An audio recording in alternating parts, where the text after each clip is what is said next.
Bəs doktor, bir dənə də bir şey deyim, sonra Mətə.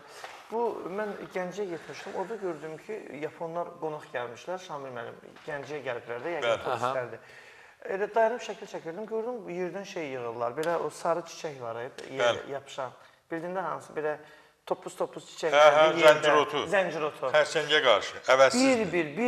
Bir onları dənləyirdi. Əvəzsizdir. Doğrudan. Möhtəşəmdir zəncirotu. Həm xərçəngə qarşı, həm qaracər təmizləyir, öd qovucudur, mədə bağırsağı hülküm eləyir, immuniteti qaldırır.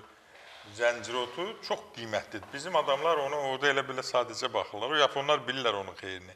Çində xüsusi plantasiyaları var onun. Zəncirotunun. Ayda. Bizdə Biz də tapdalayıb keçirik üstündə. Doktor, onu çiçəyə dəmləyirlər, yoxsa... Çiçəyin. Yumur yerində. Heç fərqi yoxdur. Onun kökü də əladır. Çiçəyidir.